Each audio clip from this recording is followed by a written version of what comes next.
A poor teenage girl agrees to marry a powerful billionaire CEO to save her sick grandmother and keep a roof over their heads. The world calls it disgusting. The media calls it a lie. But behind closed doors, the marriage is colder and stranger than anyone knows. 7 days later, alone in his mansion, she turns on a screen and sees her husband live on TV, standing in another city, holding another woman's hand and calling her his wife.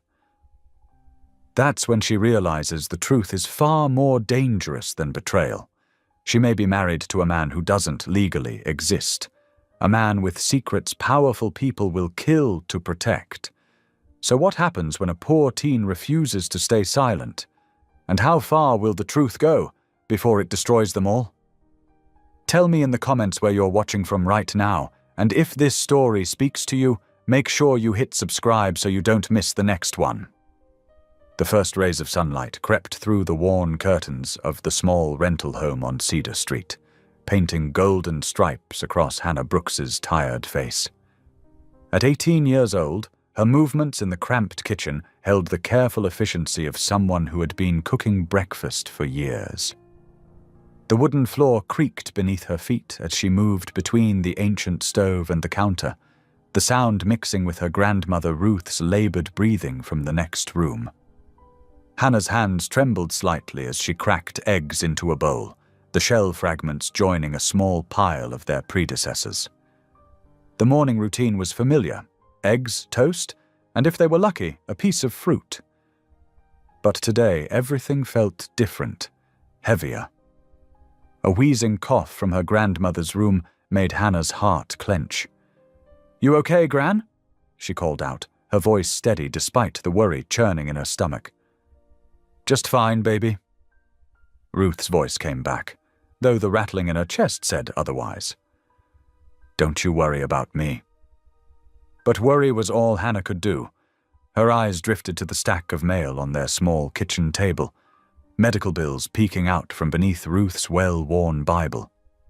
The red "Final Notice" stamps seemed to glow like emergency lights in the dawn. Beneath them, she knew, lay the foreclosure notices that had been arriving with increasing frequency. Hannah stirred the eggs mechanically, her mind wandering to the conversation she'd had yesterday with Mr. Patterson, the legal representative. His words echoed in her head. This could all be taken care of by tomorrow. One signature, Miss Brooks. That's all it would take. The toast popped up, making her jump. Hannah placed the slightly burnt pieces on a plate, adding the scrambled eggs beside them. She poured a glass of water and carefully arranged Ruth's morning medications next to it. 7 pills of different sizes and colors. Their monthly cost alone was more than their rent. As she carried the breakfast tray to her grandmother's room, her phone buzzed in her pocket. Hannah set the tray down on Ruth's bedside table before checking the message. It was from the same number that had been calling all week. "Final confirmation needed. Meeting at 2 o'clock today. All arrangements will be executed immediately upon signing. Please respond to confirm." Hannah's fingers hovered over the phone screen. Through the window, she could see their neighbors' kids getting ready for school, their laughter floating up through the thin walls. How many mornings had she watched them while wondering if this would be the day they lost everything?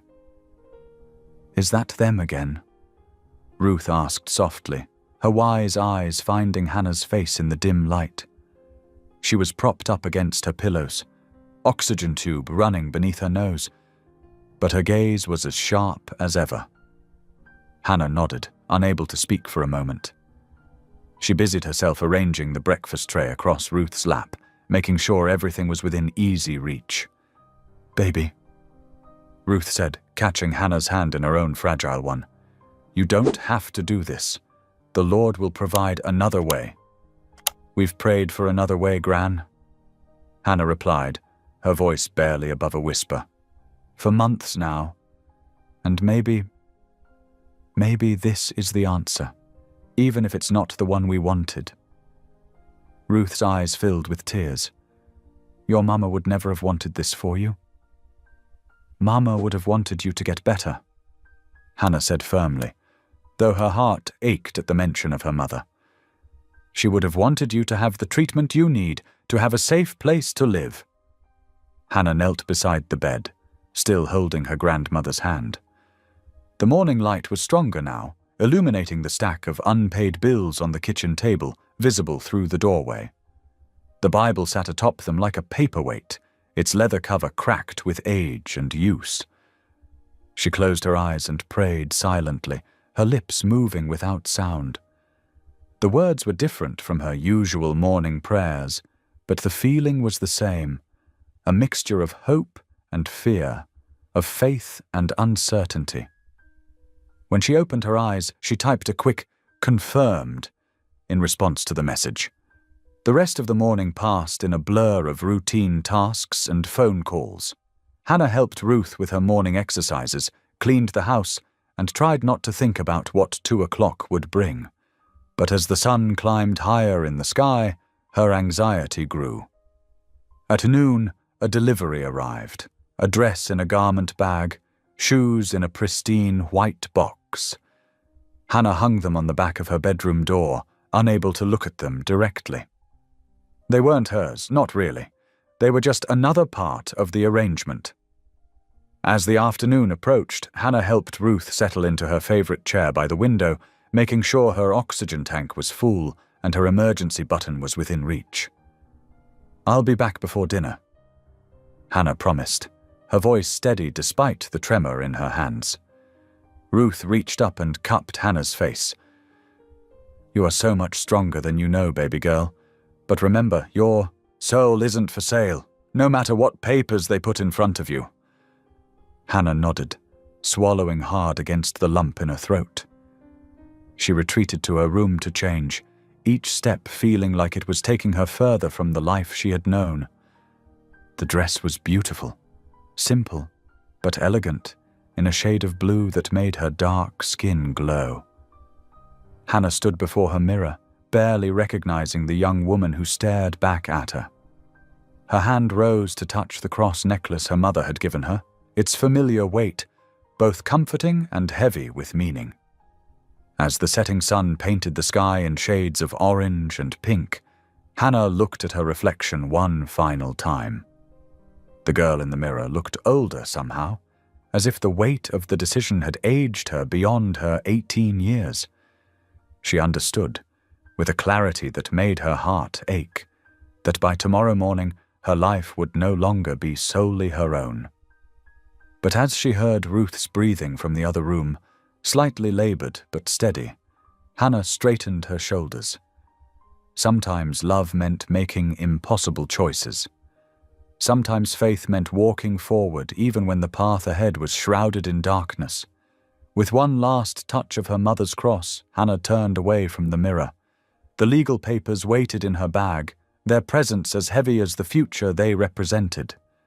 But for now, she had to focus on getting through the next few hours, on signing away her freedom to secure her grandmother's future.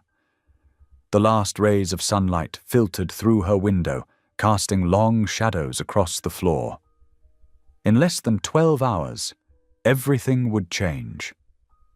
But for this moment, Hannah allowed herself to be still, to feel the weight of her choice, and to pray for the strength to carry it. Hannah's hands trembled as she smoothed down her blue dress, standing in the courthouse's marble hallway. Through the tall windows, she could see camera flashes from the crowd of reporters gathered outside, their presence making this feel more like a spectacle than a wedding. She touched her mother's cross for comfort, drawing strength from its familiar contours. A courthouse official approached, her heels clicking against the polished floor. "Ms. Brooks, we're ready for you now." Hannah followed the woman down a quiet corridor, her heart pounding with each step. The courtroom they entered was smaller than she'd expected, with dark wood paneling and morning sunlight streaming through high windows. It felt more like a business meeting room than a place where marriages began. And then she saw him. Thomas Hale stood near the judge's bench, his tall frame wrapped in an expensive grey suit that probably cost more than 6 months of Hannah's rent. She'd seen his photos in news articles, but they hadn't captured the slight silver at his temples or the deep lines around his eyes that spoke of decades of corporate battles. He had to be at least 45, old enough to be her father. Their eyes met across the room. His were a sharp blue, carefully neutral as he assessed her. Hannah lifted her chin slightly, refusing to show how intimidated she felt. This was a business arrangement, nothing more. She wouldn't pretend otherwise. "Miss Brooks," he said, his voice deep and controlled. He didn't smile, but his tone wasn't unkind. "Thank you for being punctual. Mr. Hale." She responded quietly, proud that her voice remained steady. The judge, an older woman with kind eyes, took her position. "Shall we begin?"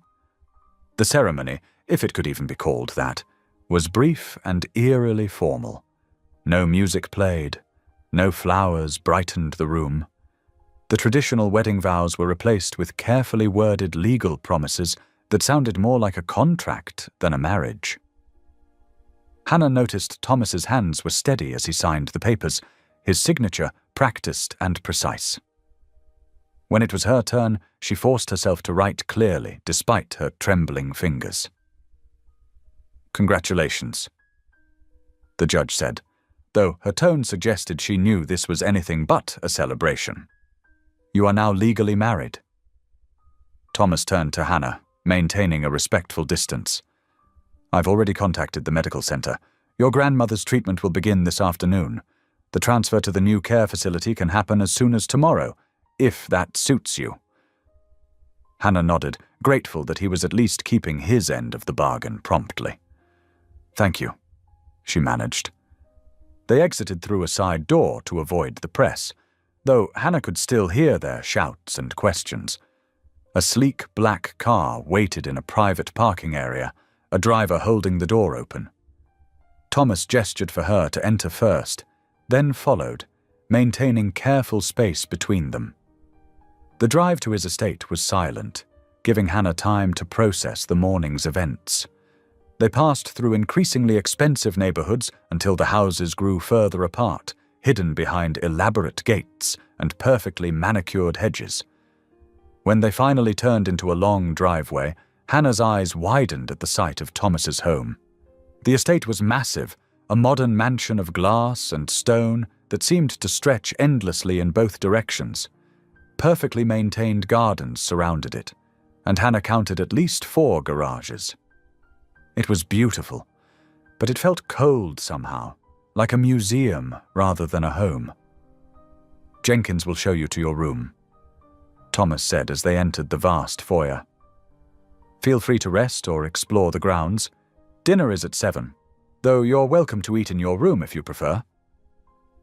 He paused, seeming to choose his next words carefully.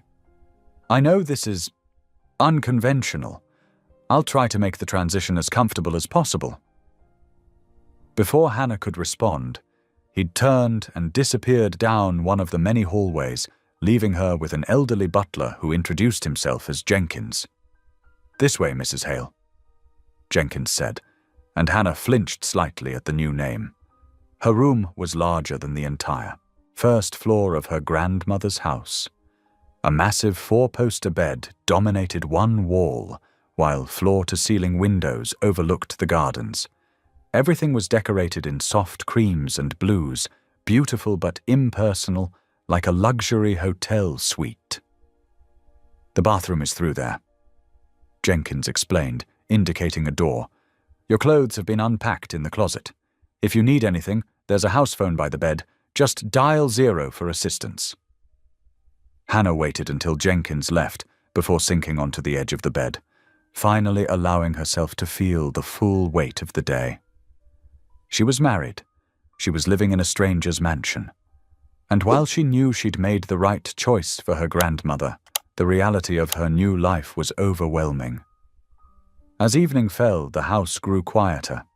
Hannah could hear the faint sounds of doors closing somewhere in the distance, each click echoing through the vast space. The sound of locks engaging made her stomach tighten, not because she was literally locked in, but because it emphasized how isolated she felt in this pristine, silent world. She changed into her nightgown and sat in a plush chair by the window, watching darkness settle over the manicured grounds.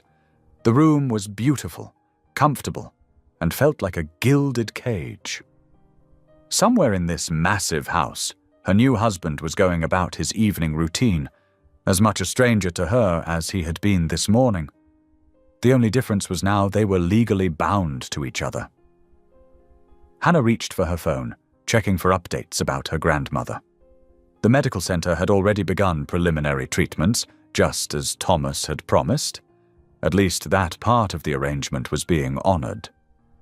She touched her mother's cross again, offering up a silent prayer for strength and guidance in this new chapter of her life. The distant sound of another door locking echoed through the quiet house, and Hannah wrapped her arms around herself, feeling smaller than ever in this vast, elegant space.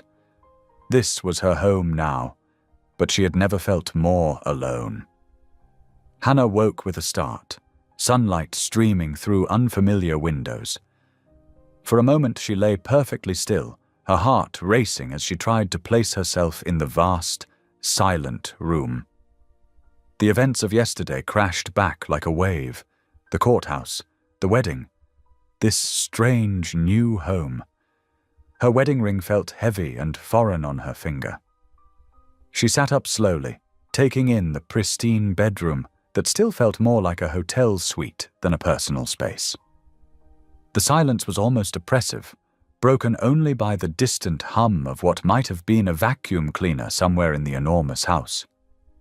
After showering in the marble bathroom that was bigger than her old bedroom, Hannah dressed carefully in one of her simple dresses. She'd refused Thomas's offer to buy her a new wardrobe, wanting to hold on to this small piece of her identity. As she ventured into the hallway, a middle-aged woman in a neat uniform nearly collided with her. "Oh!" The woman stepped back quickly, her eyes darting to the floor. "I'm sorry, Mrs. Hale. I didn't expect... That is, breakfast is served in the morning room until 9:30. "Thank you," Hannah said gently, noting how the woman seemed to shrink away. "I'm Hannah, and you are... Mrs. Peterson, ma'am, head housekeeper." She gestured vaguely down the hall without making eye contact. First door on the right, past the conservatory. Before Hannah could say more, Mrs. Peterson hurried away, her shoes making soft clicking sounds on the hardwood floor. Hannah stood for a moment, unsettled by the strange interaction. It wasn't rudeness exactly, but there was something off about it. She found her way to the morning room, where Thomas sat reading a newspaper at a table set for two. He looked up as she entered, setting aside his paper with practiced politeness. "Good morning," he said, his tone cordial but distant. "I trust you slept well?" "Yes, thank you." Hannah sat where a place had been set, noting how the table seemed unnecessarily large for just two people. A server appeared silently at her elbow, pouring coffee with movements so practiced they seemed almost robotic. "We should discuss the household arrangements," Thomas said, buttering his toast with precise movements. "I know this situation is unusual. I want to ensure you're comfortable while maintaining appropriate boundaries." Hannah nodded, watching as another server placed a plate of eggs in front of her. This one too avoided eye contact, though she caught him glancing at Thomas with an odd expression. "Your room is your private space," Thomas continued. "No one will enter without your permission. You're free to use the library, gardens, and common areas. The West Wing is my private office space. I ask that you respect that boundary." "Of course," Hannah said quietly. "As for public appearances..." Thomas paused, seeming to choose his words carefully. "It's best if we keep those to a minimum. The press will lose interest eventually, but for now, discretion is important." A server returned with more coffee, addressing Thomas as Mr. Harrison, before catching himself and quickly correcting to Mr. Hale. Thomas's expression didn't change, but Hannah noticed his hand tighten slightly on his coffee cup. The rest of breakfast passed in awkward silence. Hannah couldn't help but notice how the staff moved through the room like shadows, efficient but almost fearful. One young maid nearly dropped a pitcher when Thomas looked her way unexpectedly. After breakfast, Hannah retreated to her room to call Ruth. Her grandmother answered on the second ring, her voice stronger than it had been in weeks. "Hannah, baby," Ruth said warmly. "The doctors here are amazing. They've already started me on new medications, and I can breathe so much better." Tears pricked at Hannah's eyes. "That's wonderful, Grandma. Are they treating you well?" "Like a queen." Ruth chuckled. "But never. Mind me. How are you holding up?" Hannah glanced around her opulent room, considering how to answer. "I'm okay. It's different here. The house is beautiful, but it's not home." Ruth finished softly. "Give it time, baby. And remember, God doesn't give us more than we can handle." After talking with Ruth, Hannah decided to explore the grounds. The gardens were immaculate, with stone pathways winding between carefully tended flower beds and sculptured hedges. But as she walked, she began to notice details that seemed odd. The high walls surrounding the property were topped with subtle but serious security measures. What looked like cameras were carefully concealed among the foliage. Even the groundskeepers she passed seemed more alert than normal gardeners, their eyes scanning the perimeter as they worked. As dusk approached, Hannah found herself in a rose garden, watching shadows lengthen across the manicured lawn. The estate was beautiful, yes, but it felt more like a fortress than a home. Every window, every door, every carefully maintained hedge seemed designed not just for privacy, but concealment. Even the staff moved like people accustomed to keeping secrets. Standing there in the fading light, Hannah couldn't shake the feeling that she had married not just a man, but a mystery, one that the walls and gardens and security systems were built to protect. Or perhaps, she thought with a shiver as the evening air grew cool, to contain. Hannah stood before the ornate mirror in her room, smoothing down the simple black dress she'd found laid out on her bed. The note accompanying it had been brief. "Dinner will be served at 7 o'clock in the main dining room." Now, at 6:55, she took a deep breath and headed downstairs.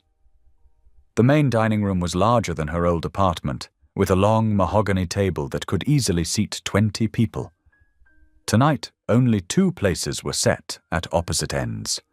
Crystal chandeliers cast warm light over the polished wood and gleaming silverware. Thomas was already there, standing beside his chair in a dark suit that probably cost more than everything Hannah owned.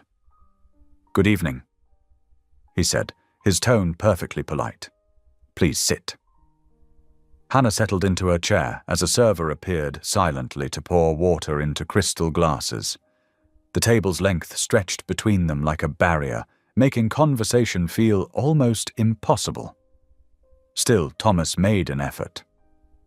"I hope you're finding everything satisfactory," he said, carefully unfolding his napkin. "Yes, thank you." Hannah watched as the first course appeared, some kind of soup she didn't recognize. "The house is beautiful. It's been in my family for 3 generations." Thomas paused, as if considering his next words. "Hannah, I want to be clear about something. This arrangement, I know it's not ideal, but I want you to understand that your comfort and dignity matter to me." Hannah looked up, surprised by the earnestness in his voice. "I will never force intimacy." He continued quietly. "Your room is your sanctuary. This marriage was meant to protect you too, though I know that might not make sense right now." Before Hannah could ask what he meant, servers appeared with the main course, and the moment passed. The rest of dinner proceeded in relative silence, broken only by the soft clink of silverware and occasional murmured thanks to the staff. The next day established what would become Hannah's new routine. Breakfast was served in her room at 8 o'clock sharp. She spent the morning exploring the parts of the house she was allowed to access, finding the library particularly comforting with its walls of leather-bound books and deep window seats. Lunch was a solitary affair in the morning room, with Thomas nowhere to be seen. The afternoon stretched long and quiet, broken only by the distant sounds of staff going about their duties. Hannah noticed how they seemed to move in prescribed patterns, never lingering in one place too long. During her wanderings, she began to notice things that seemed odd for even a wealthy home. Certain wings were completely sealed off, with keypad locks on the doors. Security cameras were discreetly placed at every corner, their small red lights blinking steadily. The gardens, beautiful as they were surrounded by walls topped with subtle but serious security measures. Even the staff seemed to operate under strict protocols. They moved efficiently through their tasks, always polite, but never engaging in conversation beyond the most basic pleasantries. Hannah noticed how they checked their phones frequently, as if receiving constant updates or instructions. Dinner that evening was served in her room, with a note explaining that Thomas had business matters to attend to.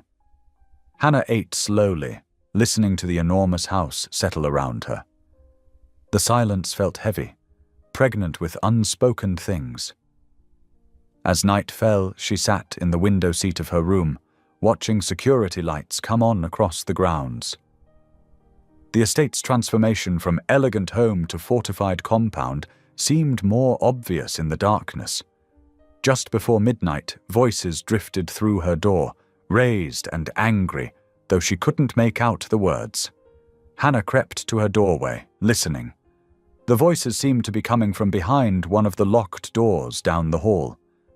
"You can't keep this up forever," a man's voice said, unfamiliar and harsh.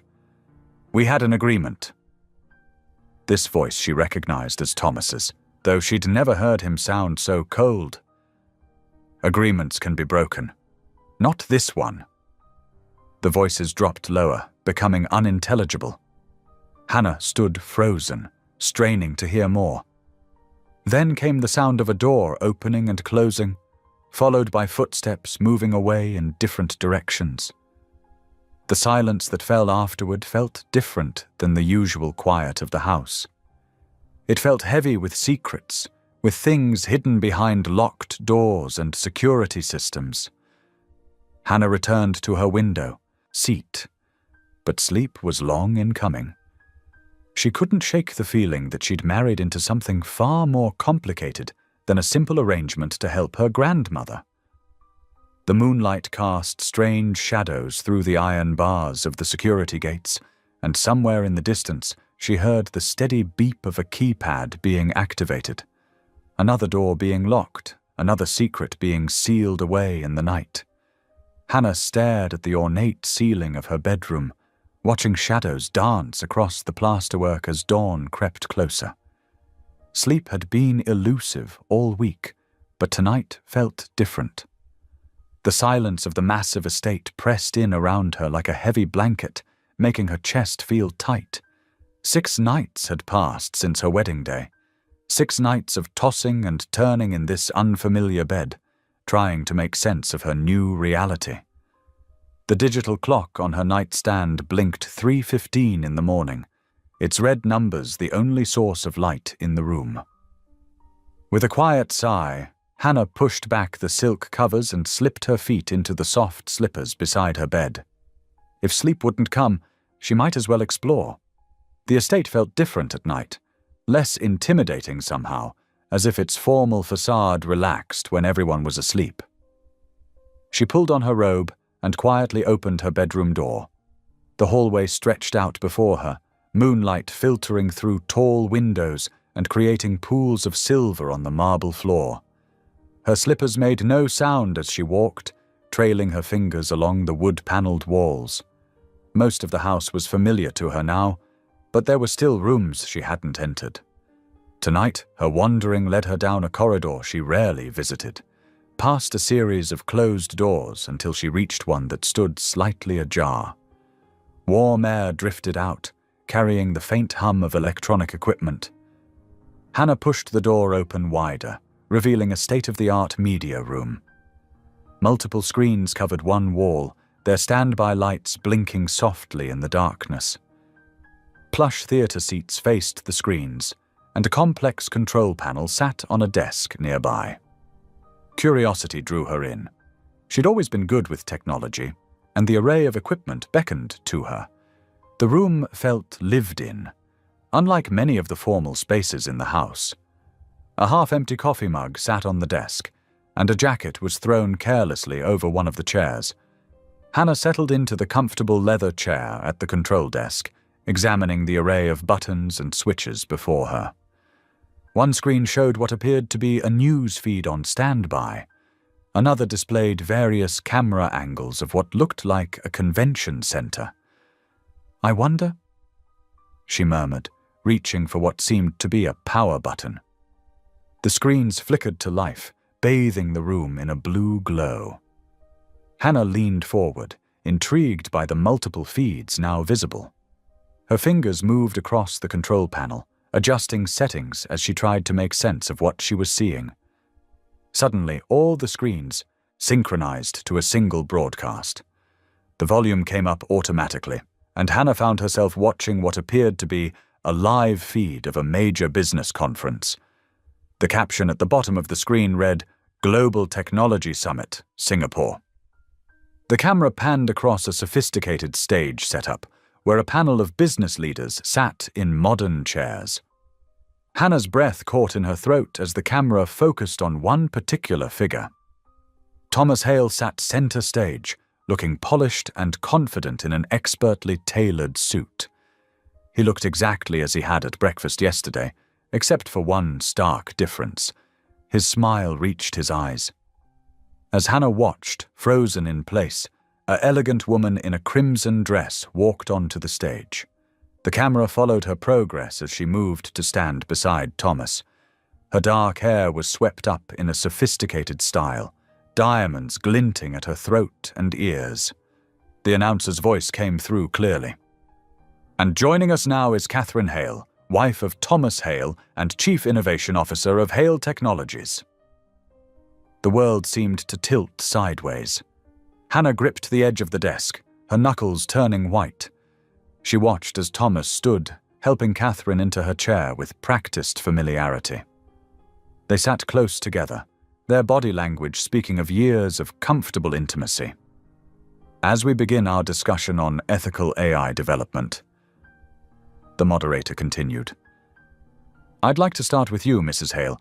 Your recent paper on human-centered technology design has generated quite a buzz in the industry." Catherine leaned forward, speaking with authority and grace. "Thank you, James. Yes, at Hale Technologies, we believe that ethical considerations must be at the forefront of AI development." Hannah couldn't process the words anymore. Her vision blurred as she stared at the scene before her. Thomas and his wife, clearly very much married, very much together, halfway across the world at this very moment. The wedding ring on Catherine's finger caught the stage lights, throwing off tiny sparkles that seemed to mock Hannah's growing distress. The room began to spin. Hannah tried to stand, but her knees buckled, sending her back into the chair. She could feel her heart pounding against her ribs, each beat seeming to echo in the quiet room. The voices from the screen continued, discussing technology and innovation as if Hannah's world wasn't shattering into pieces. Hot tears spilled down her cheeks as she watched Thomas lean over to whisper something to Catherine, who smiled in response. It was such a small, intimate gesture, but it drove home the reality of what she was seeing with devastating clarity. Hannah's voice came out as barely a whisper, broken and lost in the darkness of the media room. "Then who did I marry?" The question hung in the air, unanswered, while on the screens above her, Thomas Hale, or whoever he really was, continued his presentation thousands of miles away, holding hands with his real wife. Hannah sat motionless in the media room's leather chair long after the broadcast ended, her mind racing. With trembling fingers, she rewound the footage again and again, studying every detail. The way Thomas smiled at Catherine, their easy familiarity, the matching wedding rings that caught the stage lights. It all spoke of a genuine marriage, not some elaborate ruse. The clock on the wall ticked steadily toward dawn as Hannah searched through other recordings stored in the system. She found more appearances of Thomas and Catherine at various events, charity galas, tech conferences, stockholder meetings. In every video, they were introduced as husband and wife. Some clips dated back several years. Her head ached from staring at screens, but she couldn't stop. Each new piece of evidence only raised more questions. The man she'd married looked identical to the Thomas Hale on screen, yet something felt off. Tiny differences in manner and speech that she hadn't noticed before now seemed glaringly obvious. As the first rays of sunlight crept through the windows, Hannah straightened her shoulders and made a decision. She couldn't live with this uncertainty any longer. Taking a deep breath, she left the media room and walked purposefully toward Thomas's study. She found him already at his desk, reading through papers with a cup of coffee at his elbow. He looked up as she entered, his expression carefully neutral. "I saw the broadcast," Hannah said quietly, her voice steady despite her racing heart. "I saw you, or someone who looks exactly like you, with your wife Catherine, in Singapore. Live." Thomas set down his coffee cup with deliberate care. "You shouldn't have been in the media room. That's all you have to say?" Hannah's voice rose slightly. "I watched you give a presentation halfway across the world while sitting in this house. I watched you with your wife, your real wife. Who are you?" He stood slowly, his movements controlled. "Hannah, there are things you don't understand, things it's better for you not to understand." "Better for whom?" She took a step forward, anger giving her courage. "I signed a marriage certificate. I made vows. I have a right to know who I made them to." "No." His voice was firm, but not unkind. "You have a right to safety. Your grandmother has a right to proper medical care. Both of those things depend on you not asking these questions." Hannah felt cold fear settle in her stomach at his words. "Are you threatening us?" "I'm protecting you." Thomas moved around the desk to stand before her. "The less you know, the safer you are. Please trust that everything I've done, everything I'm doing, is to keep you and Ruth safe." "Safe from what?" Hannah demanded. But Thomas merely shook his head, turning back to his desk. "Go back to your room, Hannah. Enjoy your breakfast. Visit the gardens. But stay away from the media room and stop asking questions you don't want answered." The dismissal was clear. Hannah left the study, her mind whirling with new possibilities and dangers. Rather than return to her room, she began walking the halls with new purpose, paying careful attention to the staff's movements. She noticed patterns she'd overlooked before. Certain staff members only appeared during specific hours. Some areas of the house seemed to operate on precise schedules. Documents were transported between rooms following strict protocols. Throughout the day, Hannah watched and noted everything while maintaining an outward appearance of calm. She observed which staff members had keys to which areas, how security rotated positions, where papers were stored. As evening fell, she put her observations to use. She'd noticed the night shift was smaller, with longer gaps between security rounds. Using this knowledge, she made her way to a section of the house she'd seen staff carrying documents to throughout the day. The office was dark and quiet. Hannah's heart pounded as she slipped inside, using the small flashlight from her phone to navigate. File cabinets lined one wall, their metal surfaces gleaming dully in the dim light. Her breath caught as she examined the labels. One cabinet bore multiple variations of Thomas's name: Thomas Hale, Thomas Hayes, Thomas Hawthorne. Some names she didn't recognize at all, but the photos clipped to the files all showed the same face, her husband's face. With shaking hands, Hannah tried the cabinet drawer, but it was locked. She ran her fingers along the edge, finding a sophisticated electronic lock that would require much more than simple lock-picking to open. Standing in the darkness, surrounded by evidence of an elaborate deception, Hannah felt fear and determination war within her. Whatever the truth was about the man she'd married, she was going to find out, no matter the cost. The soft sound of footsteps in the hallway made her freeze. Quickly turning off her phone light, Hannah pressed herself against the wall, heart racing as she waited to see if she'd been discovered. Hannah woke before dawn, her mind already racing with plans. The compliance documents she'd glimpsed last night had revealed one crucial detail, a name that might hold answers: Caleb Moore, compliance officer. After a restless breakfast where she barely touched her toast, Hannah retreated to her room with her phone. Her hands trembled slightly as she searched through the company directory she'd been given access to as Thomas's wife. Finding Caleb Moore's extension wasn't difficult, but gathering the courage to dial took several deep breaths. The phone rang 3 times before a cautious voice answered. "Compliance office. Moore speaking." "Mr. Moore," Hannah said softly. "My name is Hannah Brooks. I'm calling about—" "Mrs. Hale." Caleb's voice turned sharp with recognition. "I cannot discuss any matters with you. Please direct all inquiries through proper channels." "Please," Hannah pressed, keeping her voice low. "I need to understand what's happening. Who did I really marry?" A long pause followed. Hannah could hear Caleb's measured breathing through the line. Finally, he spoke, his words careful and clipped. "I cannot help you. Do not contact this office again." But before he could hang up, Hannah whispered, "I saw him in Singapore last night, with Catherine. How is that possible?"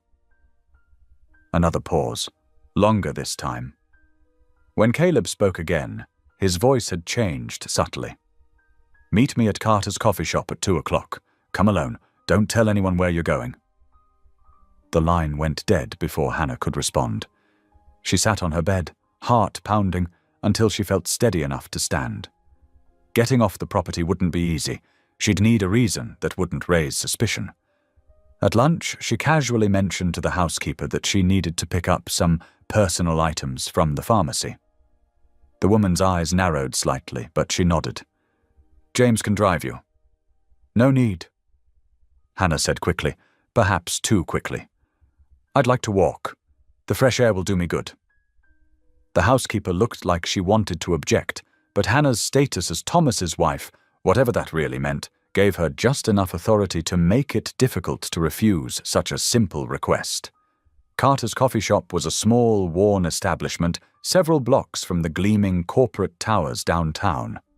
Hannah arrived early, choosing a corner table where she could watch both the door and the street outside. Her hands wrapped around a cup of tea she didn't drink. At exactly 2 o'clock, a man in his early 40s entered the shop. His suit was well made, but showed signs of wear, and his face carried the tired lines of someone who had seen too much. He ordered coffee before joining Hannah at her table, not introducing himself. They sat in silence until his coffee arrived. Finally, Caleb spoke, his voice barely above a whisper. "You're in danger.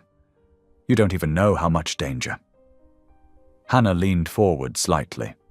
"From whom?" "From knowing too much. From asking questions."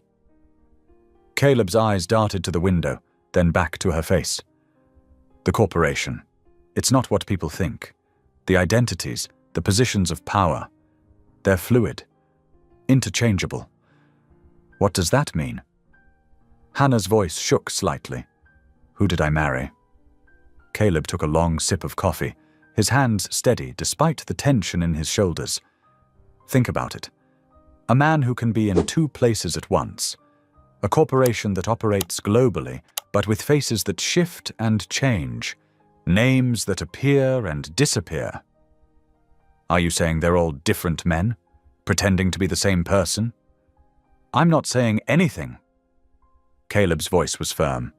"I can't. But I've been in compliance for 15 years. I've watched the patterns, the inconsistencies in documentation that nobody questions, the way certain executives seem to be everywhere and nowhere. Hannah felt cold despite the warm shop. Why are you telling me this? Because you're already involved. His eyes met hers directly for the first time. And because someone needs to know the truth. But be careful. The moment they realize you're asking questions, really asking, everything changes.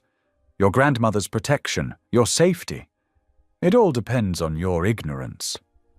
I can't live like this, Hannah whispered, not knowing who I'm married to, what's real. Sometimes truth isn't worth the cost. Caleb stood, straightening his tie. I've already said too much. Don't contact me again. And Hannah? He paused, his expression softening slightly. Watch the doors at night.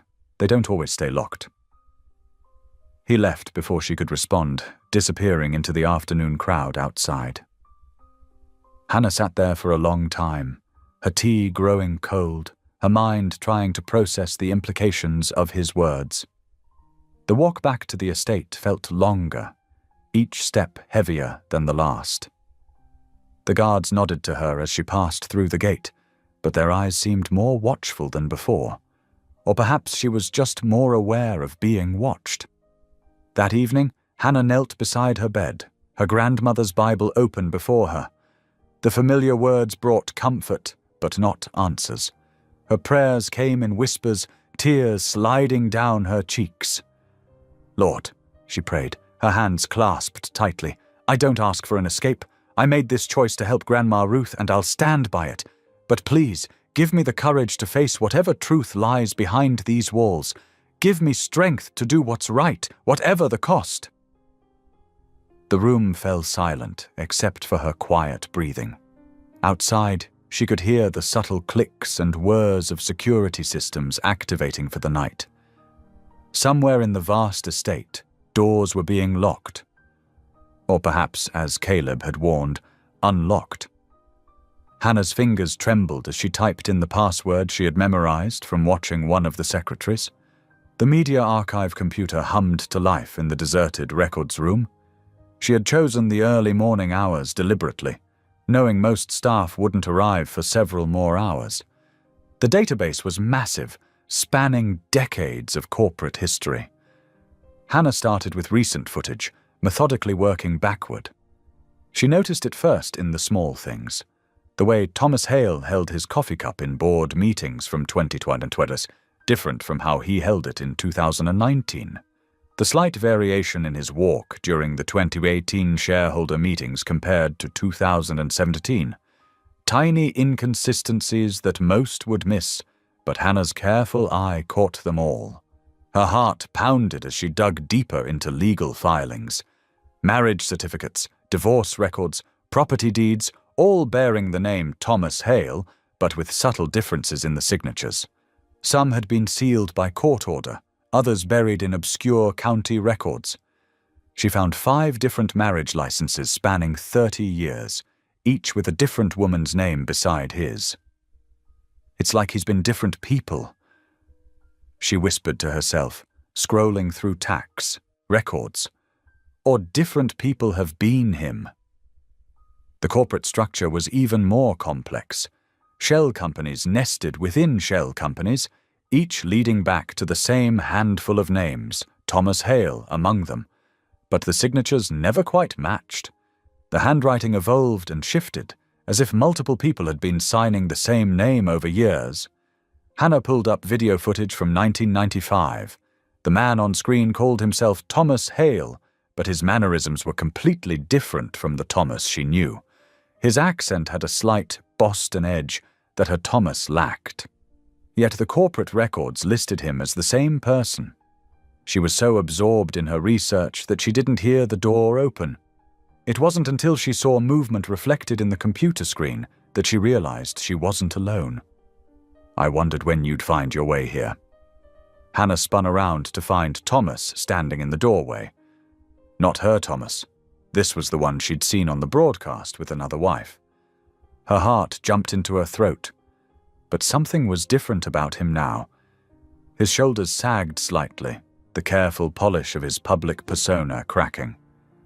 He looked tired in a way that went beyond physical exhaustion.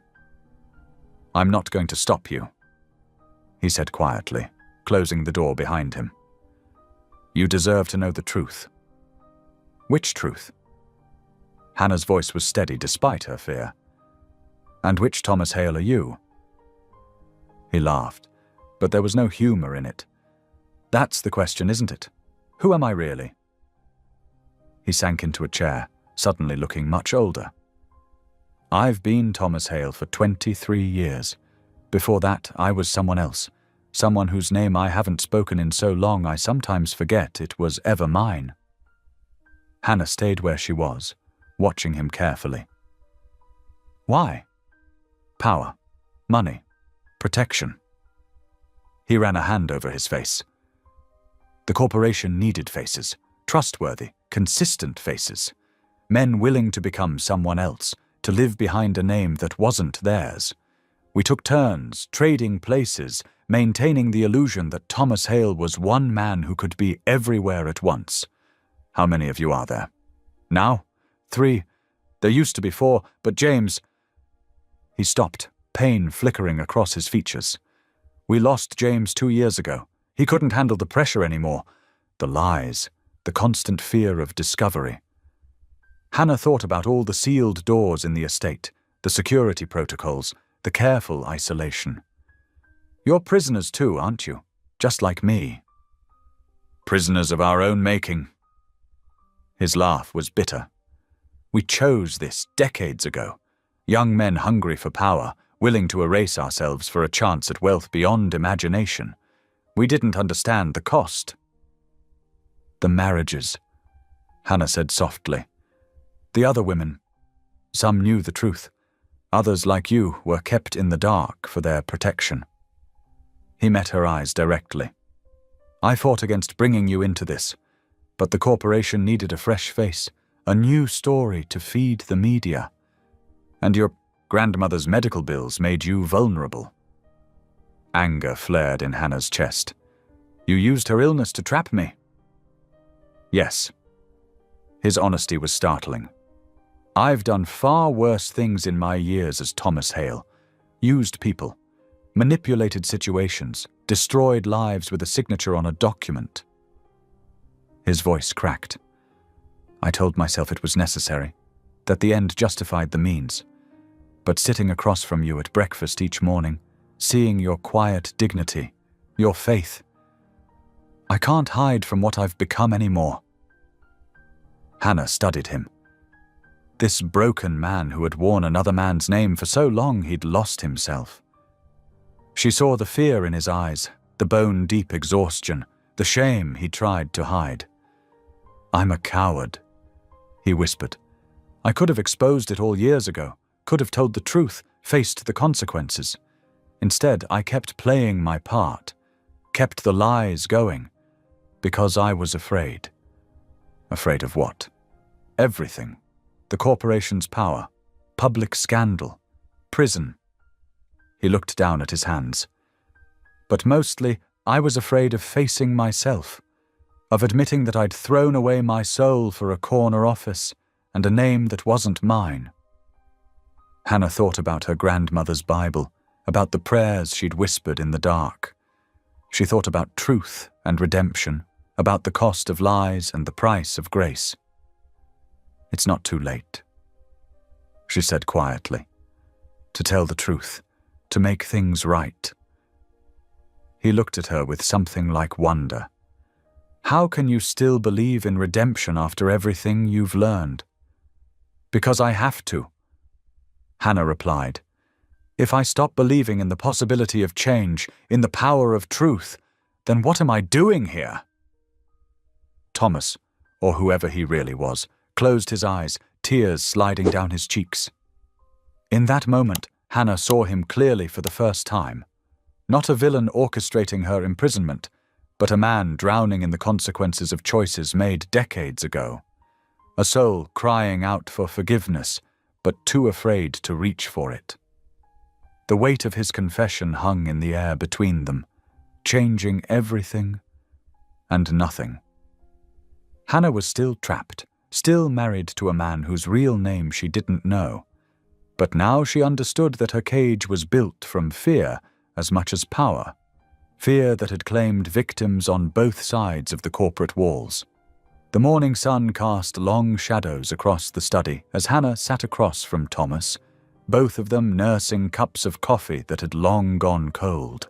The weight of yesterday's revelations hung between them, but something had shifted. The walls of pretense had crumbled, leaving space for truth to finally breathe. "Tell me about Eleanor," Hannah said softly, breaking the heavy silence. "The woman I saw in the broadcast." Thomas set his cup down, his fingers trembling slightly. "Eleanor Hale. She's been the public face of the Thomas Hale marriage for 15 years. She understands the system, accepts her role in maintaining the illusion. Did she have a choice? More than you did." He met Hannah's eyes with regret. Eleanor came from money, understood corporate politics. She chose this life knowing what it meant. The privileges, the restrictions, the constant performance. Hannah thought about the elegant woman she'd seen on screen, wondering what lay beneath that polished exterior. Is she happy? Content, maybe. Safe, certainly. Thomas leaned back, looking tired. The system provides well for those who play their parts. Eleanor gets wealth, status, protection. In return, she smiles for cameras and pretends not to notice when her husband appears in 3 places at once. The system, Hannah repeated. How deep does it go? Deeper than you can imagine. It's not just the Thomas Hale identity. There are others, different names, different faces. The corporation creates and maintains these personas to protect its interests, control its narrative. He rubbed his eyes. We're all just pieces on their chessboard. But you're one of the most powerful men in the company. Power is an illusion, too. His laugh was hollow. We're all replaceable. The moment any of us threatens the system, we disappear. New face, new name, same game. Hannah leaned forward, her voice gentle but firm. You don't have to keep playing their game. I've been watching you, Hannah. Thomas's voice softened. Your quiet strength, your unwavering moral compass. Even trapped here, you've never compromised who you are. My grandmother taught me that integrity isn't something you can buy or sell. Ruth is a wise woman. He smiled faintly. I wish I'd had someone like her in my life when I was younger, before I sold my soul for a corner office. Hannah studied him carefully. It's not too late to reclaim it. You really believe that, don't you? I have to, and deep down I think you do too. She took a deep breath. That's why we need to expose the truth. Thomas tensed. Hannah, the risks are worth taking, but we'll do it legally, carefully. She met his gaze steadily. Caleb Moore has evidence, doesn't he? That's why you keep him in compliance. Caleb's been documenting everything for years, protecting himself, he says, but I think he's been waiting for someone with the courage to use it. Then let's give him that chance, together. For a long moment, Thomas was silent. Then something shifted in his expression, fear giving way to resolution. We'll need a plan. The corporation has armies of lawyers, media teams ready to destroy anyone who threatens them. They spent the next several hours outlining strategy, Thomas's corporate expertise blending with Hannah's clear-eyed determination.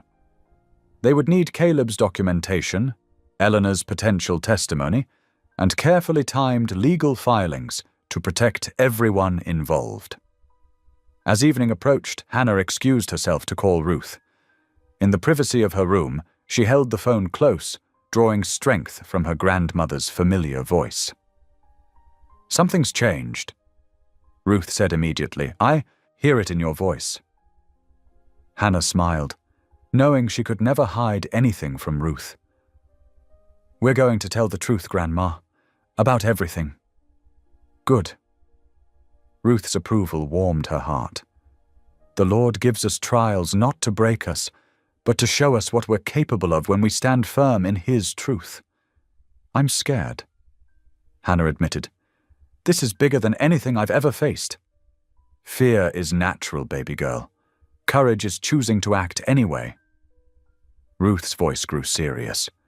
Remember what I taught you about David facing Goliath?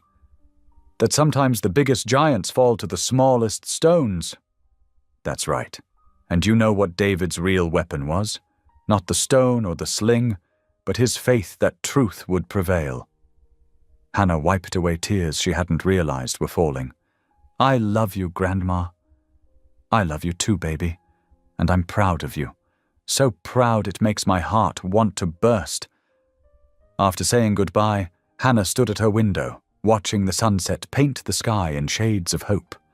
For the first time since entering this gilded cage, she felt truly purposeful.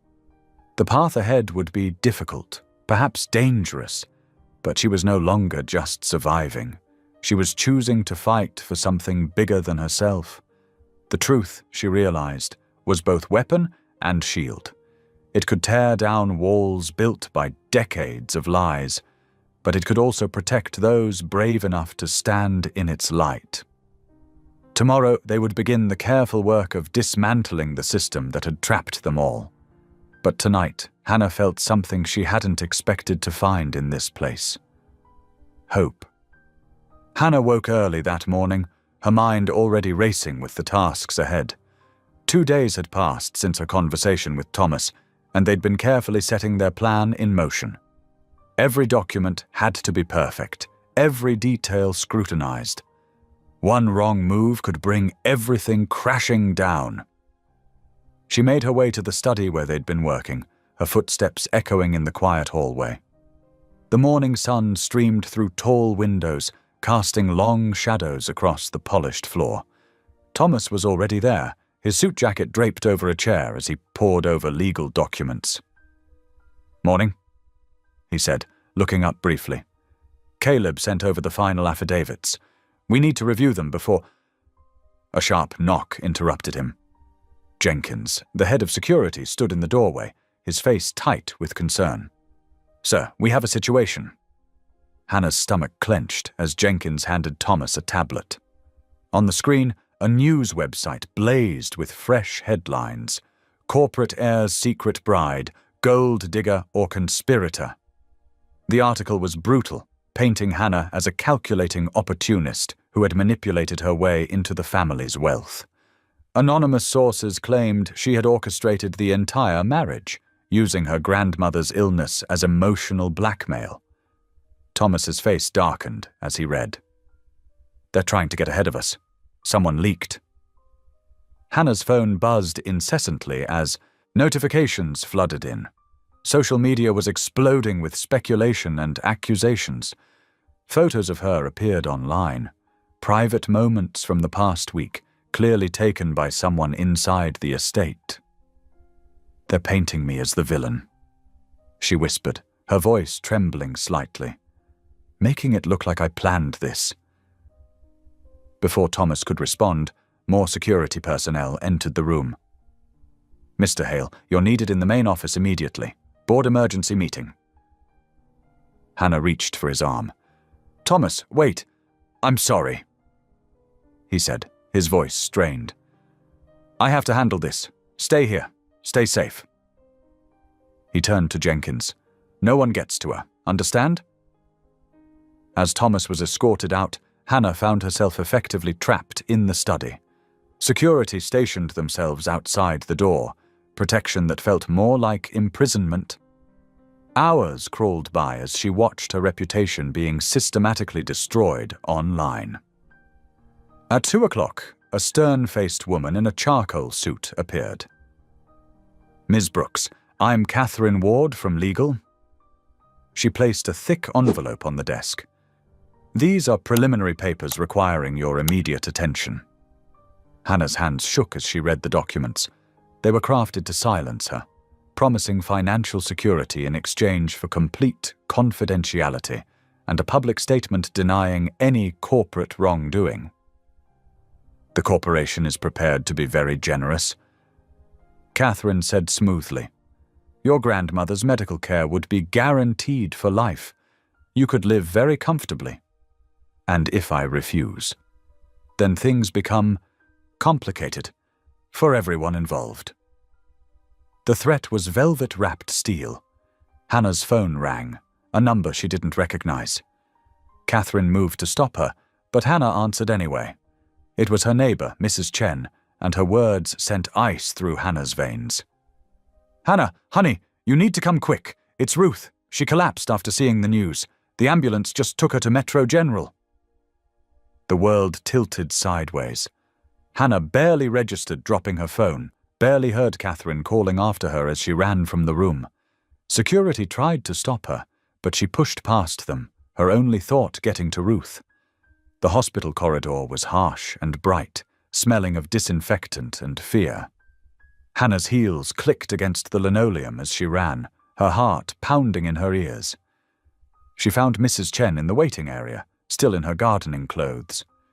"She was so upset about what they're saying about you," Mrs. Chen explained, wringing her hands. "Her blood pressure spiked dangerously high. The doctors are with her now." Hannah sank into a hard plastic chair, her legs no longer able to support her.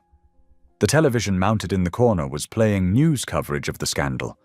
Her own face looked back at her, alongside speculation about her motives and character. A doctor emerged, his expression serious. "Ms. Brooks, your grandmother is stable, but she's experienced a significant cardiac event. The stress triggered a mild heart attack." The words hit Hannah like physical blows. She pressed her hands to her mouth, trying to hold back a sob.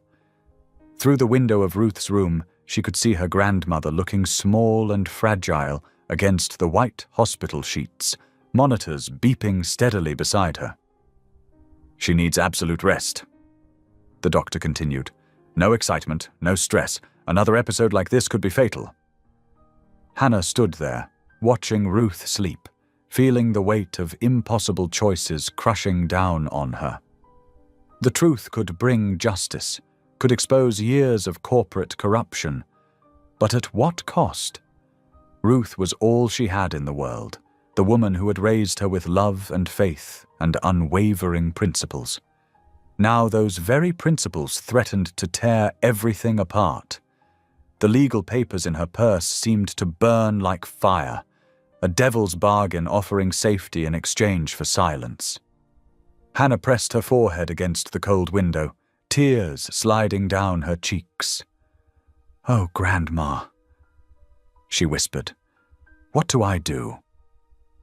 The hospital lights hummed overhead, monitors beeped in steady rhythm, and Hannah Brooks stood in the sterile corridor, facing the hardest decision of her life. The truth might set them free, but it might also cost her everything she held dear. The morning sun filtered weakly through the hospital window, casting pale shadows across Ruth Brooks' bed. Hannah had spent the night curled uncomfortably in the visitor's chair, waking every time a nurse came to check vitals. Her grandmother's face looked drawn and tired against the stark white pillows, but her eyes were clear and alert when they finally opened. "Hannah, baby." Ruth's voice was soft but steady. "You look like you haven't slept a wink." Hannah leaned forward, taking her grandmother's frail hand. "I'm fine, Grandma. How are you feeling?" "Well enough to know that look on your face." Ruth squeezed her granddaughter's fingers. "You're carrying something heavy." Hannah's eyes filled with tears. "They want me to sign papers, to stay quiet about everything. They'll make sure you get the best care, make sure we're taken care of." Her voice cracked. "But I'd have to lie. Pretend none of it happened." Ruth was quiet for a long moment, the only sound the steady beeping of monitors. When she spoke, her words carried the weight of years of wisdom. "Child, do you remember what I always told you about truth? That it's like breath," Hannah whispered. "You can't live without it." "That's right." Ruth shifted slightly, wincing. God didn't bring you into this situation to keep you quiet. He brought you here to be a light. But what if something happens to you? The doctor said no stress, and this could get so much worse before it gets better. Hannah's voice trembled. I can't lose you, Grandma. Ruth's face softened with love and determination. Baby girl, you listen to me. I've lived my life standing in truth, even when it cost me everything. Your grandfather lost his job for reporting corruption at that factory, remember? We lost our house, had to start over, but we never lost our dignity, never lost our peace with God.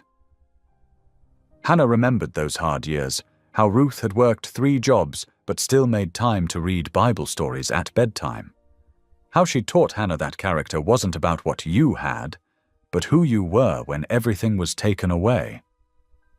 The Lord didn't give you that sharp mind and brave heart just to hide them under a bushel. Ruth continued. Sometimes doing right means walking through fire, but He walks with us, every step. A nurse came in to check Ruth's vitals, and Hannah used the interruption to wipe her eyes. The morning passed in a blur of doctor visits and medication adjustments. By afternoon, Ruth was sleeping peacefully, her condition stable enough that Hannah felt able to step away. In the hospital cafeteria, Hannah found a quiet corner and pulled out her phone. There were dozens of missed calls from Catherine Ward and the corporate legal team. A text from Thomas read simply, "Whatever you decide, I understand." Hannah's hands shook as she dialed Caleb Moore's number. He answered on the first ring. "Hannah, are you okay? I saw the news about your grandmother." "She's stable," Hannah said. "Caleb, I need your help. If I agree to testify, to tell everything I know, can you protect her? Make sure she gets proper care no matter what happens." There was a pause. "I have connections at some good facilities. I can make arrangements, keep her safe. But Hannah, you need to understand what you're walking into. These people, they'll try to destroy you." "They already are," Hannah said quietly. "At least this way it means something." When Catherine Ward arrived at the hospital later that afternoon, perfectly coiffed and carrying a fresh copy of the silence agreement, Hannah was ready. The corporate lawyer's heels clicked against the linoleum as she approached Hannah in the waiting area. "Ms. Brooks, I trust you've had time to consider our offer." Catherine placed the documents on the small table between them. "The terms are quite generous. All you need to do is sign." Hannah looked at the papers, remembering all they represented. Safety, security, an easy way out. Then she thought of Ruth's words about truth being like breath, about standing firm even when everything was at stake. "No," Hannah said, her voice growing stronger with each word. "I won't sign. I won't lie." Catherine's professional smile tightened. "Ms. Brooks, please consider carefully. Your grandmother's condition is precarious. The stress of a public testimony could be devastating for her health. For her sake, I'm choosing to honor everything she taught me." Hannah interrupted. "About integrity, about doing what's right, even when it's hard." She stood up, straightening her shoulders. "I will testify. I will tell the truth about the corporate identity fraud, about the shell marriages, about all of it." "You're making a serious mistake," Catherine warned, her voice cold. "The corporation has unlimited resources. We can tie this up in courts for years. Your grandmother's care will be taken care of," Hannah said firmly. "And I'm not afraid of your lawyers. Truth has a way of coming to light, no matter how hard people try to bury it." Catherine gathered the unsigned papers, her movements sharp with anger. "You'll regret this decision, Ms. Brooks. I hope you're prepared for what comes next." "I am," Hannah said quietly. "Because unlike your clients, I can look in the mirror and know I'm doing the right thing."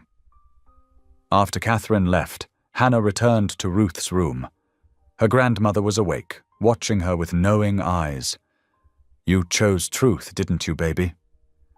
Hannah nodded, tears spilling over. "Yes, Grandma. I'm going to testify. It's going to be hard and scary, and they're going to try to tear me down." Ruth reached out her hand, and Hannah took it, drawing strength from her grandmother's unwavering faith. "Then we'll face it together, with God's help.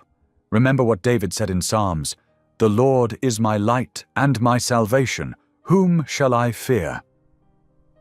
Hannah squeezed her grandmother's hand, feeling peace settle over her despite the storms ahead. The choice was made. The path was clear. Whatever came next, she would walk it with her head held high, carrying the truth like a torch in the darkness. The late afternoon sun slanted through the hospital window, painting Ruth's face in golden light as she prayed softly for her granddaughter. Hannah closed her eyes, letting her grandmother's familiar voice wash over her, knowing that while the consequences would be severe, the cost of silence would have been far greater.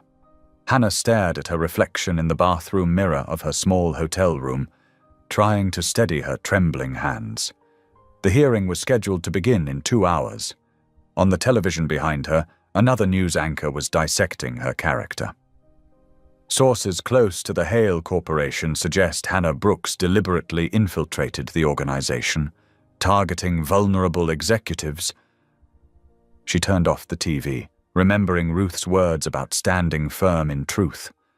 The past week had been brutal. Every news outlet seemed determined to paint her as a gold digger, an opportunist, or worse. They had dug through her past, questioned her motives, even tried to make her poverty seem suspicious. Hannah smoothed down her simple navy dress, borrowed from a church friend since she couldn't access her belongings at the estate anymore. The dress wasn't fancy, but it was dignified, just like Grandma Ruth had taught her to be. Her phone buzzed with a text from Caleb.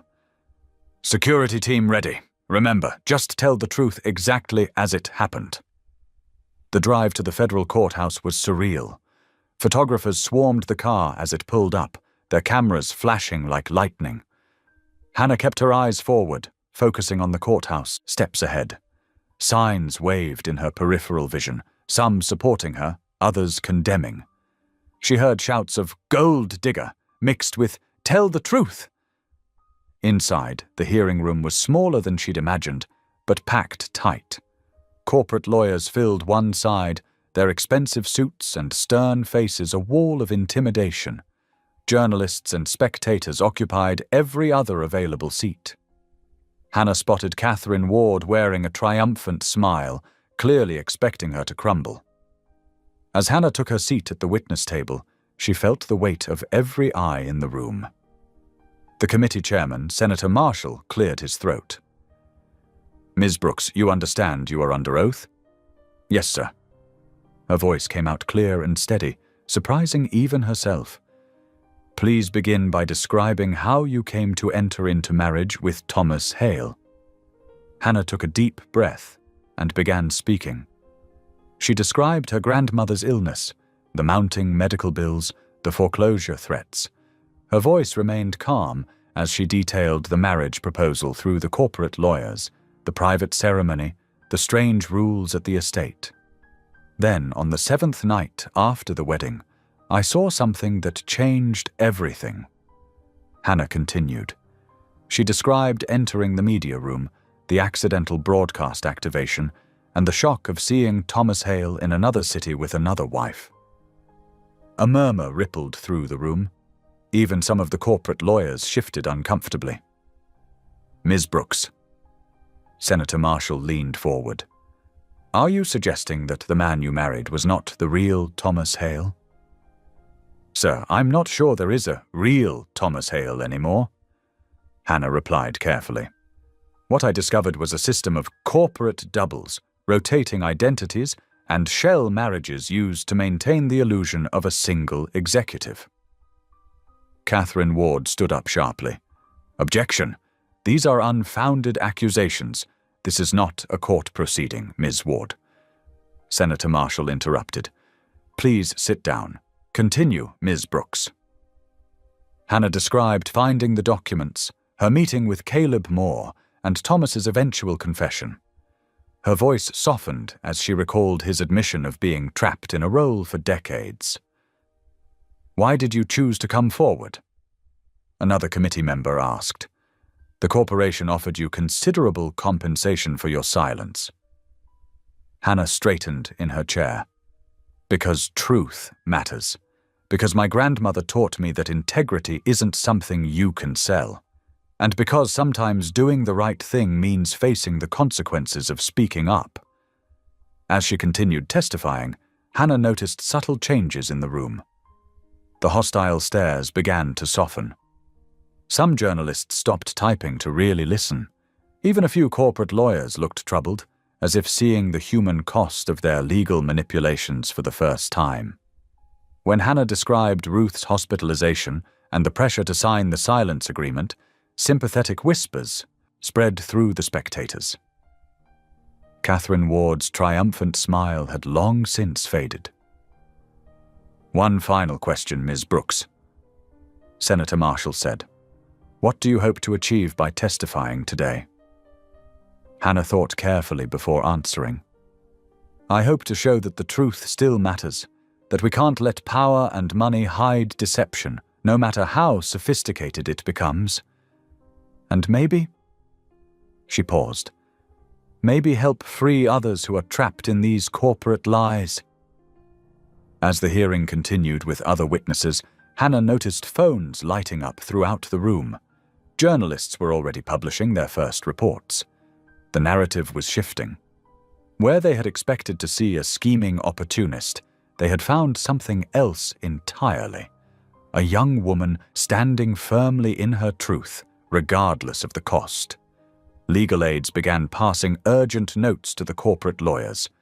Catherine Ward's face had gone pale as she whispered frantically with her colleagues. The carefully constructed wall of denial was beginning to crack. Hannah sat quietly, feeling drained but at peace. She thought of Ruth watching from her hospital room, probably praying. She thought of Thomas, hoping he too would find the courage to break free. The truth was out now, spreading like ripples in still water. Whatever came next, she had done what was right. The murmurs in the room grew louder as more phones buzzed with notifications. Something was happening outside these walls. The story was taking on a life of its own, beyond anyone's control. Hannah caught fragments of whispered conversations, other witnesses coming forward, documents being leaked, similar patterns emerging at other corporations. Senator Marshall called for order as the room threatened to dissolve into chaos. Hannah remained still, her hands folded in her lap, watching as the false narrative that had tried to destroy her began to crumble under the simple weight of truth. The hearing room was already packed when Hannah arrived the next morning. Dark circles under her eyes betrayed her sleepless night, but her steps were steady as she took her seat. The air felt electric with anticipation. Something had shifted after her testimony yesterday. Senator Marshall called the session to order, his voice cutting through the low murmur of conversation. "The committee calls Eleanor Hale!" A collective gasp rippled through the room. Eleanor Hale walked in, elegant as always in a perfectly tailored navy suit. But today, something was different. The careful mask of corporate composure had cracked, revealing glimpses of humanity underneath. Eleanor took her seat at the witness table, adjusting the microphone with steady hands. "I am here today," she began, her voice clear and controlled, "to confirm everything Hannah Brooks told you yesterday." The room erupted in whispers. Catherine Ward jumped to her feet, but Eleanor held up one perfectly manicured hand. No more lies, no more pretending. She described the elaborate system of corporate doubles, her own role in maintaining the illusion, the carefully orchestrated public appearances. "We became prisoners of our own deception," she said, her composure finally cracking. "I was the public face of Thomas Hale's wife for 15 years, while others played him in different venues. It was like a twisted theatrical production, only the stakes were billions of dollars and people's lives. Eleanor turned to look directly at Hannah. This young woman had the courage to do what none of us did, speak the truth, no matter the cost. While we hid behind lawyers and threats, she stood firm in her integrity. The next witness was Caleb Moore. He walked in carrying a thick binder of documents, his face set with determination. "I've served as compliance officer for 23 years," he began. "During that time, I documented every instance of identity substitution, every shell marriage, every corporate double arrangement." He opened the binder and began methodically presenting evidence. Employment contracts for multiple Thomas Hales, documentation of overlapping appearances, legal papers establishing various shell marriages. Each piece of evidence was like another brick falling from the wall of deception. "We maintained separate files for each version of Thomas Hale," Caleb explained, his voice steady but tired. "Different signatures, different biographical details, all carefully managed to maintain the illusion of a single person." The evidence was irrefutable. Photographs showed different men playing Thomas Hale at various events. Financial records revealed payments to actors and stand-ins. Legal documents exposed the complex web of deception that had taken decades to build. Just before the lunch recess, a stir went through the room. Thomas himself appeared, the same Thomas who had married Hannah. He looked older somehow, as if the weight of pretense had aged him overnight. "I won't waste this committee's time with excuses," he said quietly. "Everything you've heard is true. I became part of this system 30 years ago, first as one of many corporate doubles, then as the primary private face of Thomas Hale. The real Thomas Hale, if there ever was just one, disappeared long ago into this maze of manufactured identities." He spoke without notes, without legal counsel beside him. "I told myself it was necessary for the corporation's stability, that shareholders needed the illusion of consistent leadership, that the ends justified the means." He paused, looking directly at Hannah. "It took the courage of a teenage girl to show me how far I'd strayed from the truth." The afternoon session was almost anticlimactic. Corporate lawyers withdrew their objections. PR teams stopped issuing denials. The carefully constructed illusion collapsed under the weight of truth. Finally, Thomas stood one last time. "I am hereby relinquishing all control and position within the corporation," he announced. "It's time for truth and transparency to replace deception and manipulation." The room erupted in chaos. Journalists rushing to file stories, lawyers huddling in corners, photographers' flashes creating a storm of light. But in the midst of it all, Hannah sat quietly, feeling an overwhelming sense of peace. She thought of Ruth's words in the hospital. "God didn't bring you into a lie to keep you quiet." Eleanor approached her as the room began to clear. "Thank you," she said simply, touching Hannah's hand. "You've freed us all." Caleb nodded to her from across the room, a slight smile breaking through his usual serious expression. His years of careful documentation had finally served their purpose. Thomas was the last to leave, pausing briefly near Hannah's chair. "I'm sorry," he said quietly. "And thank you." Then he walked out, no longer carrying the weight of false identities. The massive hearing room gradually emptied, leaving Hannah alone with her thoughts. The truth had finally broken through, not with a dramatic bang, but with the quiet power of honest words spoken bravely. She gathered her belongings slowly, thinking of Ruth waiting in the hospital. It was time to go home and begin whatever came next. The morning sun filtered through the hospital window, casting a gentle glow on Ruth's sleeping form. Hannah sat in the worn visitor's chair, her Bible open on her lap, though her eyes weren't focused on the pages. 3 weeks had passed since the hearing that had shaken the corporate world, and the quiet of this moment felt like a blessing. Ruth stirred, her eyes opening slowly. "You're here early today, child," she said, her voice stronger than it had been in days. Hannah smiled, reaching for her grandmother's hand. "The physical therapist is coming at 9 o'clock. I wanted to be here before that." The hospital room had become their temporary sanctuary. Cards and flowers from well-wishers lined the windowsill, some from strangers who had been moved by Hannah's testimony, others from their church family. The television remained off. They'd had enough of news coverage to last a lifetime. Outside their quiet space, the corporate world was in upheaval.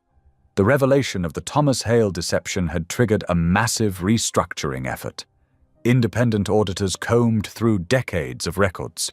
New leadership was being installed, with transparency as the mandate. Hannah heard bits and pieces from Caleb, who called occasionally to keep her informed. "Did you see the morning paper?" Ruth asked, gesturing to the folded newspaper on her bedside table. Hannah shook her head. She'd been deliberately avoiding media coverage, focusing instead on what truly mattered: Ruth's recovery and their faith. "The business section," Ruth continued. "They're dismantling all those shell companies, making everything honest and clear." She paused, studying Hannah's face. "You did that, child. Your truth did that." Hannah squeezed her grandmother's hand.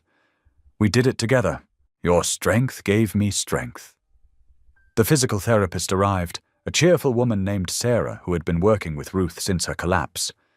Hannah watched as Ruth worked through her exercises, noting how much stronger her grandmother seemed compared to just a week ago. The doctors were optimistic about her recovery, though they stressed the importance of continued rest and care. After the therapy session, Hannah helped Ruth settle back against her pillows. "Pastor Marcus is coming by this afternoon," she mentioned. "He's bringing some soup from Mrs. Johnson." Ruth's face brightened. That woman's soup could heal anything. She patted Hannah's hand. "You should go home for a while, get some real rest. I know you've been sleeping in that chair too often." Hannah hesitated. The idea of their small rental house, quiet and empty, still felt strange after everything that had happened. But Ruth was right. She needed to take care of herself too. At home, Hannah found herself drawn to the kitchen table where it had all begun. The stack of medical bills that had once seemed insurmountable was now manageable, thanks to the medical trust that remained in place despite the corporate upheaval. It was one of the few things Thomas had insisted on maintaining before stepping down. She made herself a cup of tea and sat down, allowing herself to feel the emotional weight of the past months. The fear that had been her constant companion was gone, replaced by a deep exhaustion that seemed to reach into her bones. But underneath that tiredness was something else, a sense of peace she hadn't known was possible. The phone rang, startling her from her thoughts. It was Caleb Moore. "Hannah." His voice carried a note of satisfaction she'd never heard before. "I wanted you to hear this from me first. The corporate legal team just withdrew all charges against you. The new board reviewed everything and determined that not only were you innocent of any wrongdoing, but your actions served the best interests of the company and its shareholders." Hannah sat down heavily in her kitchen chair. "It's really over?" "Completely over," Caleb confirmed. "The dismissal will be filed with the court today. You're free and clear." After hanging up, Hannah sat in the quiet kitchen, tears rolling down her cheeks. They weren't tears of sadness or even relief. They were tears of gratitude. She thought about how far God had brought them, from those desperate days of unopened bills and impossible choices to this moment of vindication. She drove back to the hospital later that afternoon, arriving just as Pastor Marcus was leaving. He hugged her tightly. "Ruth told me the good news about the charges," he said. "Our whole congregation has been praying for this." Inside, Ruth was sitting up in bed, looking more alert than she had in days. "Come here," she called to Hannah. "Tell me everything Caleb said." Hannah settled into her usual chair and recounted the conversation. As she spoke, she noticed how the sunset painted the hospital room in warm colors, so different from the harsh fluorescent lighting that usually dominated the space. "I knew God wouldn't let the truth stay buried," Ruth said firmly. "He never does." Hannah nodded, thinking about all the ways that truth had changed things. The corporate empire built on deception was being transformed. Lives that had been bound by lies were being freed. And here, in this simple hospital room, she and Ruth were building a new chapter of their lives, one founded on faith and honesty. "What happens next?" Ruth asked softly. Hannah thought about it for a moment. "We heal," she said simply. "We rest. We thank God for bringing us through." She reached for her grandmother's hand. "And we trust Him for whatever comes next." Ruth smiled, her eyes bright with unshed tears. "That's my girl," she whispered. The evening settled around them quietly. In the distance, they could hear the usual sounds of the hospital: footsteps in the hallway, gentle conversations, the soft ding of elevator doors. But in their room, there was peace. The fear that had driven Hannah to sign that marriage contract months ago was gone, replaced by something stronger: the certainty that truth, no matter how difficult, was always the right path. A nurse came in to check Ruth's vital signs, smiling at the sight of grandmother and granddaughter holding hands in the growing dusk. "Would you like me to turn on the lights?" she asked. "Not just yet," Hannah replied. She wanted to sit in this moment a little longer, feeling the weight of gratitude in her heart. The charges were dismissed. Ruth was getting stronger, and though she was tired, bone-deep tired, she was no longer afraid. Tomorrow would bring new challenges, new decisions to make. But for now, in this quiet hospital room, Hannah Brooks knew with absolute certainty that they would face whatever came next together, with faith as their foundation and truth as their guide. The seasons changed gradually, like watercolors bleeding into one another on a canvas. Summer faded into autumn, bringing with it crisp mornings and leaves that painted the hospital parking lot in shades of gold and red. Hannah marked the passing of time by Ruth's steady improvement and her own slow healing from the tumultuous events that had changed their lives forever. On a bright September morning, Hannah stood in front of her bedroom mirror, adjusting her backpack. It felt strange to be thinking about college again, but the modest foundation established from reclaimed corporate assets had made it possible. The scholarship fund, carefully structured to help students from disadvantaged backgrounds, had Hannah as its first recipient. "You look ready?" Ruth said from the doorway of their temporary apartment.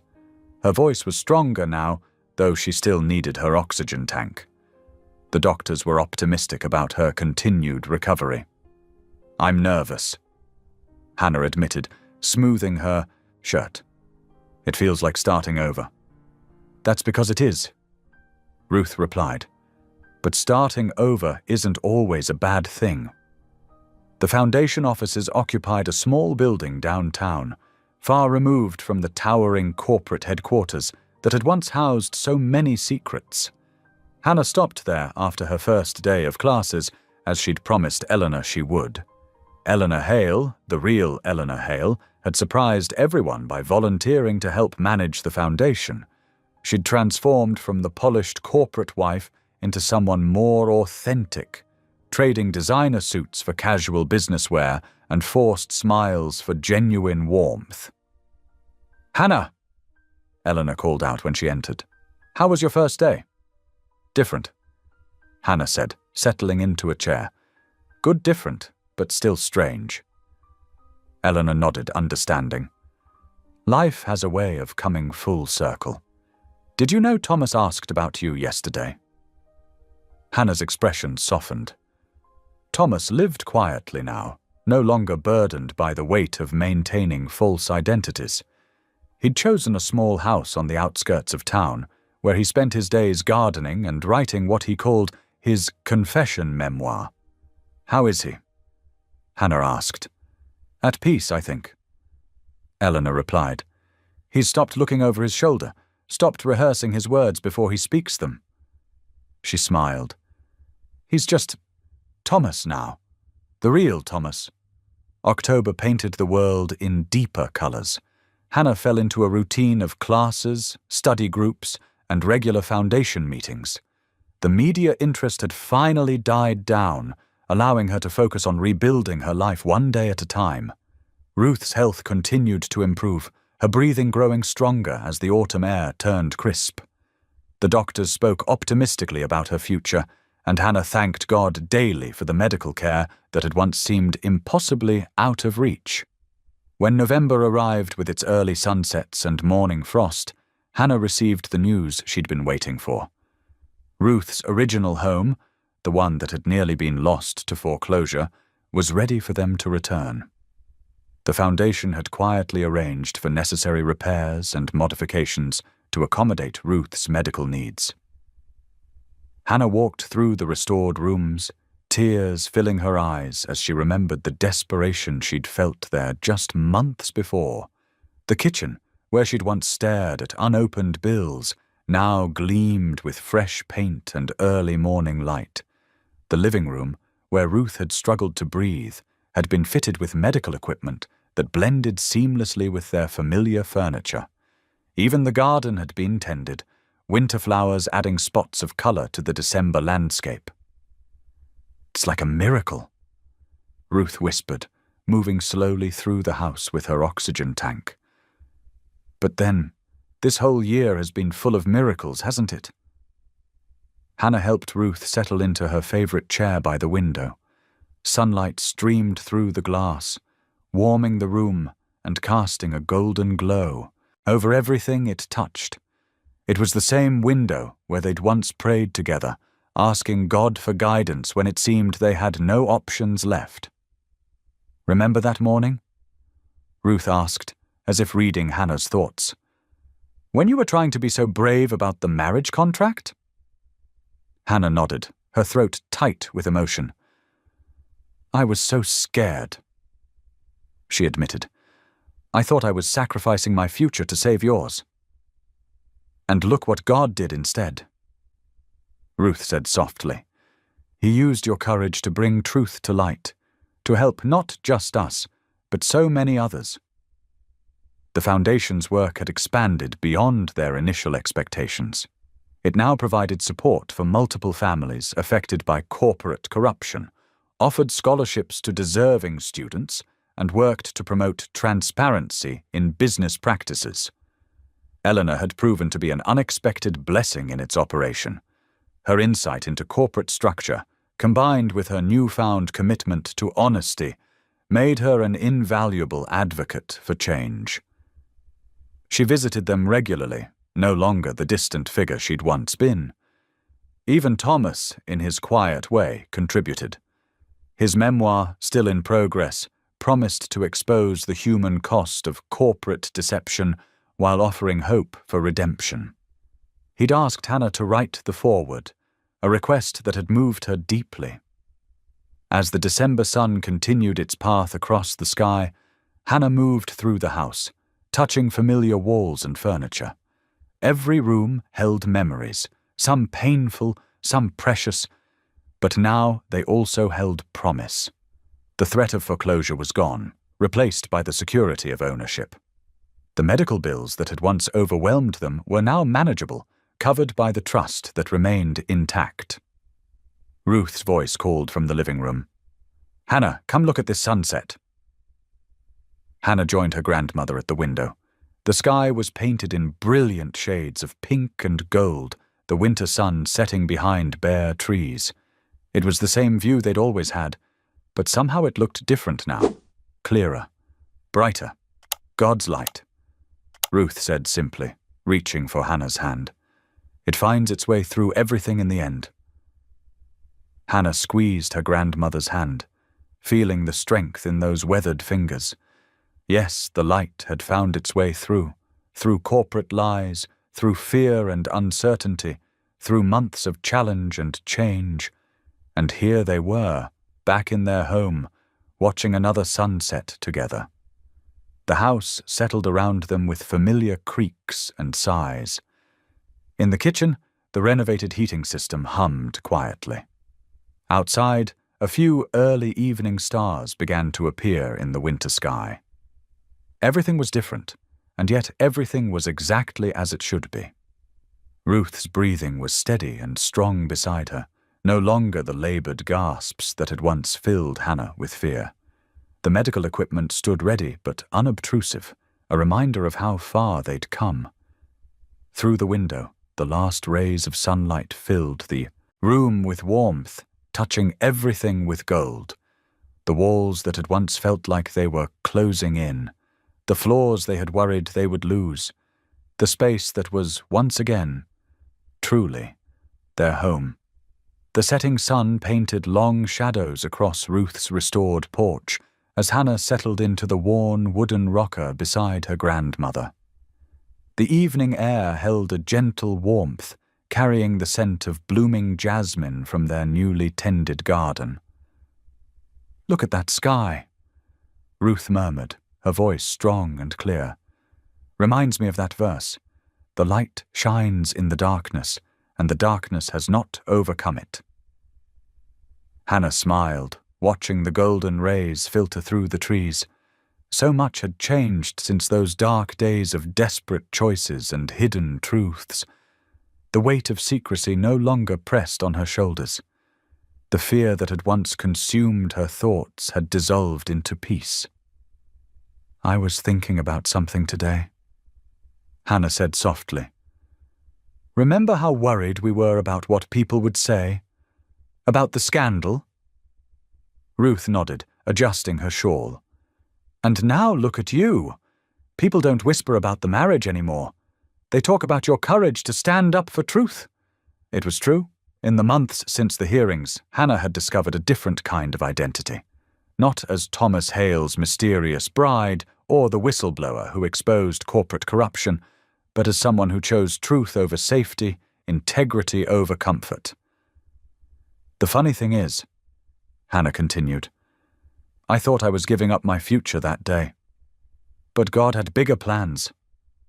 Ruth reached over and patted Hannah's hand. "He always does, child. Always does." The porch creaked gently beneath their rockers as evening settled around them. From somewhere nearby, crickets began their nightly chorus.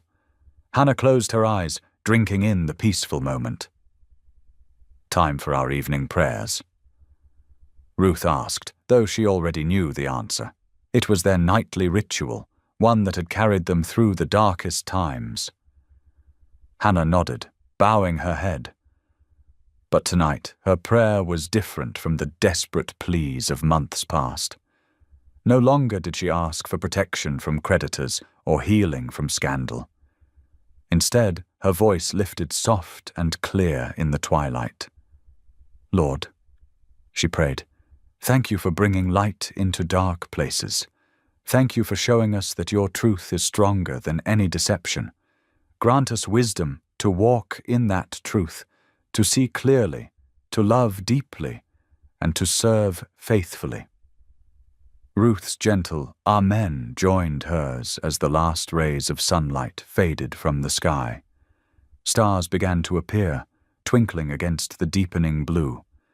The peace that settled over them felt like a blessing, a divine affirmation of lessons learned and battles won. They sat together in comfortable silence, grandmother and granddaughter, their rocking chairs moving in gentle synchronization. The night air wrapped around them like a familiar blanket, carrying the promise of tomorrow's dawn. In that moment, Hannah felt the fullness of God's redemption, not just in their restored home or Ruth's improved health, but in the deeper healing of spirit that came from standing firm in truth. She had emerged from the shadow of scandal into something far more precious than safety or security. She had found her true self, grounded in faith and integrity. The evening stars multiplied overhead, each one a reminder of divine faithfulness. On Ruth's porch, in the growing darkness, Hannah and her grandmother continued their gentle rocking, at peace with their past and hopeful for their future. Thank you for being here. If something in this story stayed with you, I'd love to see you again. Subscribe, and tomorrow I'll bring you another story crafted with heart.